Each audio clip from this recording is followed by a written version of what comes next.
നല്ല ചൂട് കുത്തിരിച്ചോറിൻ്റെ കൂടെ ചെമ്മീൻ റോസ്റ്റും കൂടിയായ പിന്നെ എന്തല്ല വേണ്ടേ.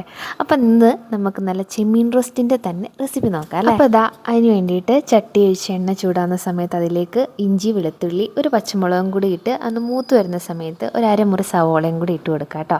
ശേഷം ഒരു 10ഓളം ചുവന്നുള്ളിയാണ്, അതും ചെറുതാക്കി അരിഞ്ഞതും കൂടി ഇട്ട് നല്ലപോലെ ഒന്ന് വാട്ടിയെടുത്തിട്ടുണ്ട്.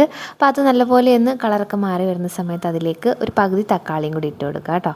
ശേഷം മല്ലിപ്പൊടി, മുളക് പൊടി, ഗരം മസാല, കുറച്ച് കുരുമുളക് പൊടി അത്രയും കൂടി ഇട്ടിട്ട് നല്ലപോലെ ഒന്ന് മൂപ്പിച്ച് വരട്ടിയെടുക്കാം. അപ്പോൾ നമ്മുടെ മസാല ഇവിടെ റെഡി ആയിട്ടുണ്ട്. ഇനി ഇതിലേക്ക് വൃത്തിയാക്കി വെച്ചിട്ടുള്ള ചെമ്മീൻ ഞാൻ കുറച്ച് മഞ്ഞൾപ്പൊടി മാത്രം ഇട്ട് പുരട്ടി വെച്ചിട്ടുണ്ടായിരുന്നു, അതും കൂടി അതിലേക്ക് ഇട്ടിട്ട് കുറച്ച് കറിവേപ്പില, ആവശ്യത്തിന് ഉപ്പും കൂടി ഇട്ട് മൂടി വെച്ച് ഒരു 5-10 മിനിറ്റ് ഒന്ന് വേവിച്ചെടുക്കാം കേട്ടോ. അപ്പോൾ അത് ചെമ്മീനിലെ വെള്ളമൊക്കെ ഇറങ്ങി നല്ലപോലെ വെന്ത് വരുന്ന സമയത്ത് നമുക്ക് തുറന്ന് വെച്ച് നല്ലപോലെ വെള്ളമൊക്കെ വറ്റിച്ച് ഒന്ന് വരട്ടിയെടുക്കാം കേട്ടോ.